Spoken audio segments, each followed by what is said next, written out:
نحمده ونصلي على رسوله الكريم اما بعد اللهم صل على محمد النبي الأمي وعلى آلہ وسلم تسلیما۔ احباب گرامی، ہمارا یہ تمرین افتاء کا دوسرا سبق ہے، کیونکہ تمرین افتاء یہ تخصص فی الفقہ کے اندر ریڑھ کی ہڈی کا درجہ رکھتی ہے۔ یہاں سب سے اہم موقع تمرین افتاء کا ہوتا ہے، اور یہ تمرین افتاء انسان کے ساتھ مستقل تک قائم رہتی ہے۔ تخصص کے لیے تو آپ نے 1 سال 2 سال 3 سال لگا لیے، لیکن یہ تمرین ہمیشہ چلتی رہتی ہے۔ تو ہم پہلے سبق کے اندر بیان کر رہے تھے کہ کون سا سوال وصول کیا جائے اور پھر کس سوال کا جواب دینا چاہیے یا کس سوال کا جواب نہیں دینا چاہیے۔ ہم نے کہا تھا کہ بعض سوال ایسے ہوتے ہیں کہ جن کا جواب مفتی کو چاہیے کہ نہیں دینا چاہیے، اس کی کچھ پہلی وجہ ہم نے بیان کی تھی، اب یہاں سے دوسری وجہ بیان کر رہے ہیں۔ کیونکہ کبھی سوال کرنے والے بدعتی لوگ ہوتے ہیں یا کسی دوسرے مسلک کے غیر مقلدین یا منکرین حدیث یا فتنہ پھیلانے والے، وہ طویل سوالات بھیج کر علماء کو کام سے ہٹا کر لا یعنی مشغول کے اندر مشغول کرنے یا تنگ کرنے کی کوشش کرتے ہیں۔ ان تمام کی اغراض فاسدہ ہوتی ہیں، تو ان کو نامراد بنانے کے لیے حسب موقع معذرت کرنی چاہیے یا تنبیہ کر دینی چاہیے، اور ان کو جواب نہ دینا یہ کتمان حق کی وعید میں داخل نہیں ہے۔ کتمان حق وہاں ممنوع ہے جہاں سائل طالب ہو اور اسے جواب نہ ملنے سے ضرر ہو، تو یہاں جواب دینا ضروری ہے، یہاں جواب دینا چاہیے۔ اور اگر کوئی ایسے بدعتی لوگ کہ جن کا مقصد محض مسئلے کو سمجھنا نہیں انتشار پھیلانا ہوتا ہے، یا مفتی کو دوسرے حق سے ہٹا کر محض ان کاموں کے اندر مشغول کر دینا کہ بس وہ دیکھتا رہے، تو اس کے بارے میں حضرت تھانوی کے پاس جب سوال آتا تو حضرت تھانوی نور اللہ مرقدہ ان کا دلچسپ جواب دیا کرتے تھے۔ ایک دفعہ فرماتے کہ ایک شخص کا خط آیا، اس میں لکھا کہ ایک شخص کی بیوی کا انتقال ہو گیا، اس نے 20 دن کے بعد اپنی سالی سے نکاح کر لیا، یہ نکاح درست ہے یا نہیں؟ اور شامی میں جو مردوں کے واسطے 20 عدتیں لکھی ہیں اس کا کیا مطلب ہے؟ حضرت تھانوی فرماتے میں نے جواب دیا نکاح تو ہو گیا ہے، شامی میں جو لکھا ہے وہ خود دیکھ لو، مجھ سے کیوں دریافت کرتے ہو جب تمہیں پتہ بھی ہے۔ اور ایک اور جگہ پہ حضرت فرماتے ہیں کہ لوگوں کے دماغ خراب ہو گئے ہیں، ایک صاحب نے کچھ مسائل دریافت کیے ہیں، لکھا ہے کہ ان کا جواب حدیث سے تحریف فرمایا جائے، تو میں نے لکھ دیا ہے کہ فقہ میں تو اس کا جواب یاد ہے مجھے، حدیث میں نہیں، اس لیے میں معذور ہوں۔ اور ایک شخص نے اصحاب کہف کے نام خط میں پوچھے، تو حضرت تھانوی فرماتے ہیں کہ میں نے لکھ کے بھیجا کہ اصحاب کہف کے اعمال پوچھو، تم ہی اصحاب کہف بن جاؤ گے، انہی کی طرح بن جاؤ گے۔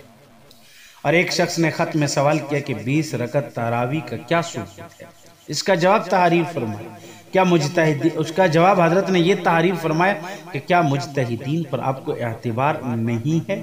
پھر حضرت نے یہ جواب لکھنے کے بعد فرمایا کہ اگر اس شخص نے یہ لکھا کہ مجتہدین پر اعتبار نہیں ہے تو میں یہ لکھوں گا کہ پھر مجھ پر کیسے اعتبار کر لیے، جبکہ آپ کو حضرت امام اعظم ابو حنیفہ علیہ رحمہ جیسے بہت بڑے حضرات پر اعتماد نہیں ہے تو پھر مجھ پر کیسے ہوگا۔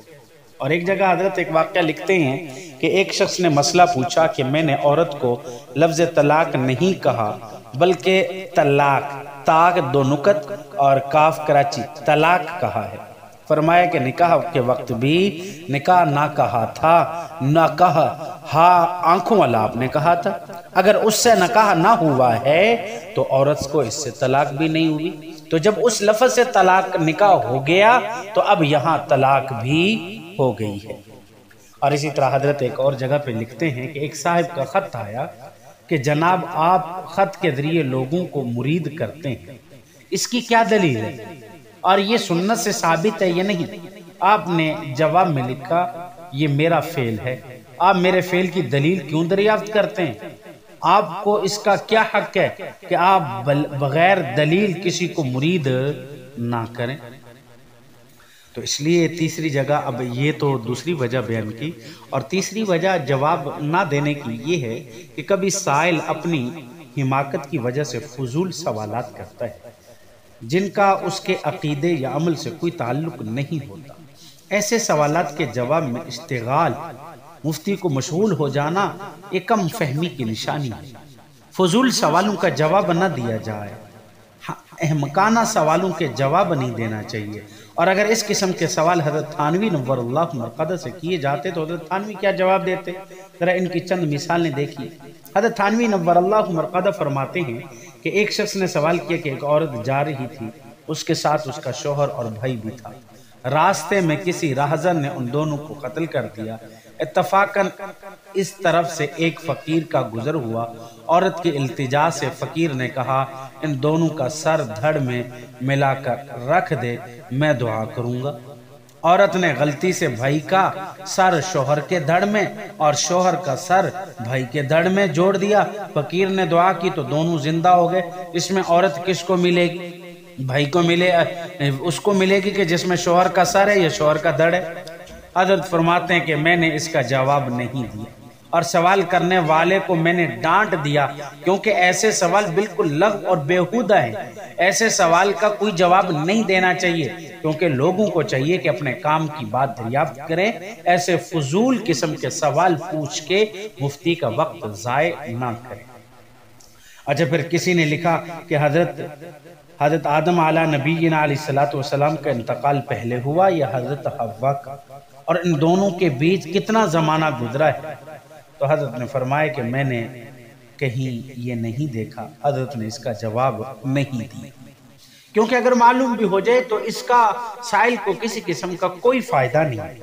اور ایک حضرت لکھتے ہیں کہ ایک خط میں آیا تھا کہ معلوم ہوا کہ بھوک کے وقت حضور اکرم صلی اللہ علیہ وسلم نے اپنے پیٹ مبارک پر پتھر باندھا ہے، تو کتب سیر کے حوالے بھی دیے تھے اس نے۔ پھر پوچھا یہ کہ کیا یہ صحیح ہے؟ آپ نے لکھا کہ اگر صحیح ہے تو تم کیا کرو گے؟ مطلب یہ کہ غیر ضروری تحقیق سے تمہیں کیا فائدہ ہوگا؟ اب دیکھیں، ایک شخص نے سوال کیا کہ حضور اکرم صلی اللہ علیہ وسلم کے والدین شریفین کے متعلق آپ کا کیا خیال ہے؟ آپ نے اس سائل سے دریافت کیا کہ تم سے موت کے وقت یا قبر میں یا حشر میں یا میزان میں اس قسم کا سوال ہوگا؟ عرض کیا نہیں ہوگا۔ تو پھر حضرت نے کہا کہ کیا تم کو معلوم ہے کہ روز قیامت نماز کی پوچھ گچھ ہوگی؟ اس نے کہا جی ضرور ہوگی۔ حضرت نے فرمایا کہ اچھا بتلاؤ کہ نماز میں فرائض، واجبات، سنن، مستحب کیا کیا ہیں؟ وہ بیچارہ گمسم رہ گیا۔ حضرت نے فرمایا کہ جاؤ اور کام کی باتوں میں وقت صرف کیا کرو، اور غیر قسم کے غیر ضروری سوال نہ کرنا چاہیے، اور اپنے آپ کو ان سوالوں سے بچانا چاہیے۔ اور اسی طرح حضرت فرماتے ہیں کہ ایک مرتبہ ایک سائل آیا اور اس نے کہا کہ عوج بن عنق اور حضرت موسیٰ علیہ السلام اور آپ کا عصا کتنے لمبے تھے؟ آپ نے جواب فرمایا کہ یہ سوال غیر ضروری ہے، اس طرح کا سوال کا جواب دینے کی مجھے ضرورت نہیں۔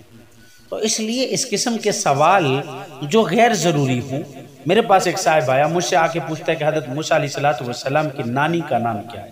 میں نے کہا اللہ کے بندے، تجھے اپنے ابا کی نانی کا نام نہیں پتا اور تو حضرت موسیٰ علیہ السلام کی نانی کا نام پوچھتا ہے؟ اگر اچھا آپ کو پتہ بھی چل جائے تو اس میں آپ کو کیا فائدہ ہوگا؟ آپ اس پہ کیا کوئی مسئلہ رہ گیا ہے؟ فرض واجب کی کوتاہی ہو رہی ہے جس کو پوچھ پڑھ کر آپ عمل کرنا چاہتے ہیں؟ تو اس لیے اس قسم کے فضول سوالات سے اپنے آپ کو بچانا چاہیے۔ اچھا، چوتھی وجہ یہ کہ کبھی سائل کا مقصود مفتی کا امتحان لینا ہوتا ہے۔ کوئی ایسی جرت کرے تو اس کے دماغ کی درستگی کا اہتمام کرنا چاہیے۔ آپ کو پتہ چل رہا ہو کہ اس سائل کا مقصد سوال پوچھنا نہیں، اس سائل کا مقصد اپنی کسی ضرورت کے تحت مسئلہ پوچھنا نہیں، بلکہ محض مفتی کا امتحان لینا ہے، تو اس کا پھر دماغ درست کرنا چاہیے۔ حضرت تھانوی اسی طرح فرماتے ہیں کہ ایک مرتبہ حضرت نے فرمایا کہ آج کل یہ حالت ہے کہ لوگ ضروری باتیں تو دریافت نہیں کرتے، وہ مسائل پوچھتے ہیں جن سے کبھی واسطہ نہ پڑے، یا وہ مسائل پوچھتے ہیں جو پہلے سے معلوم ہے تاکہ مولوی صاحب کا امتحان ہو سکے۔ چنانچہ رامپور میں ایک صاحب نے مجھ سے اختلافی مسائل پوچھے جن میں میرا مسلک ان کو معلوم بھی تھا۔ میں سمجھ گیا کہ اس سوال سے میرا امتحان مقصود ہے۔ میں نے کہا کہ آپ امتحان کے لیے پوچھتے ہیں یا عمل کے لیے؟ اگر عمل کے لیے پوچھتے ہیں تو اس کے لیے مسئول سے اعتقاد ہونا شرط ہے۔ آپ مجھے جانتے بھی نہیں تو میرے معتقد کیسے بنے؟ محض نام سننا کافی نہیں، نام تو نہ معلوم کتنوں کو کا سنا ہوگا۔ اگر امتحان کے لیے پوچھتے ہو تو آپ کو میرے امتحان کا کیا حق ہے؟ تو بس وہ اپنا چھوٹا سا منہ بنا کے پھر چلا گیا۔ تو اس لیے اگر کوئی امتحان کی غرض سے پوچھے تو اس کو کبھی جواب نہیں دینا چاہیے۔ اور پھر آگے فرمایا پانچویں وجہ یہ ہے کہ کبھی سائل کو اصل جواب دینے کی بجائے جواب اعلیٰ اسلوب الحکیم دیا جاتا ہے۔ مفتی کو اس کی بھی مشق ہونی چاہیے۔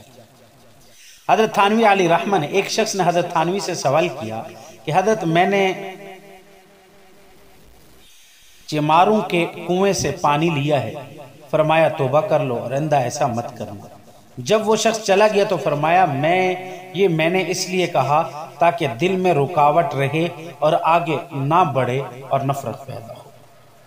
اور اسی طریقے سے ایک اور صاحب نے حضرت سے سوال پوچھا کہ میرے لیے ملازمت سرکاری کے علاوہ اور کوئی صورت معاش کی نہیں، سرکاری ملازمت بغیر ڈاکٹری معائنہ کے نہیں ہو سکتی اور ڈاکٹری معائنہ میں بالکل برہنہ ہونا پڑتا ہے۔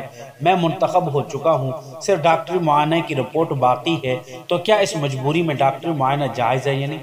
حضرت نے جواب تحریر فرمایا جائز سمجھنے سے زیادہ بہتر ہے ناجائز سمجھا جائے اور کرا لیا جائے، اس کے بعد توبہ کر لی جائے۔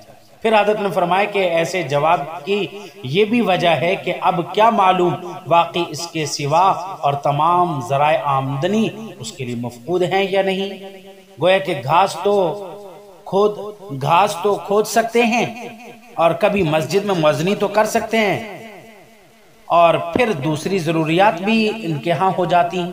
تو اس لیے صرف یہ اگر ان کی ضرورت باقی ہو، صرف یہ نوکری اور اس کے علاوہ کوئی نوکری نہیں، تو اس لیے بسا اوقات جواب ایسا دینا چاہیے جو حکیمانہ اسلوب کے مطابق ہو، تاکہ اس صورت میں وہ لوگ آگے نہ بڑھیں۔ جیسے ساتویں وجہ دیکھیے ذرا، یہ ذکر کی ہے کہ مفتی کو عوام کا ایسے تابع نہ ہونا چاہیے کہ وہ جیسا بھی سوال کریں اس کا جواب ضرور دیا جائے، چاہے وہ ان کے مناسب حال ہو یا نہ ہو۔ اگر کوئی اصرار کرے تو کہہ دے کہ مجھے تحقیق نہیں، اگر یہ کہتے ہوئے آر ہوتی ہے تو یوں کہہ دے کہ یہ سوال آپ کے فہم سے بالا تر۔ تو اس وجہ سے ہر سوال تابع نہیں ہونا چاہیے عوام کا، ہر سوال کا جواب ضرور دینا ہے، ایسا نہیں ہونا چاہیے، بلکہ سوال کو ہم میں سے ہر شخص اچھے طریقے سے پڑھے، سمجھے، اور پھر اس کے بعد اس پر غور و فکر کرنے کے بعد اگر معلوم ہو اور اس شخص کی حالت اور کیفیات کو بھی دیکھے کہ اس سوال کا جواب دینا واقعی ضروری ہے تو تب جواب دے، وگرنہ اس سوال کا جواب نہ دے۔ اللہ رب العزت ہمیں عمل کرنے کی توفیق عطا فرمائے۔ انشاءاللہ اگلے سبق میں ہم یہ دیکھیں گے کہ سوال کے وصول کرنے کے بعد اب کیا کرنا ہے، یعنی سوال کو کس طریقے سے دیکھنا ہے، اس میں نقض ہے یا ابہام ہے یا مزید اضافے کی ضرورت ہے، یہ ساری تفصیل انشاءاللہ تعالی ہم اگلے تیسرے سبق میں بیان کریں گے۔ وآخر دعوانا الحمدللہ رب العالمین۔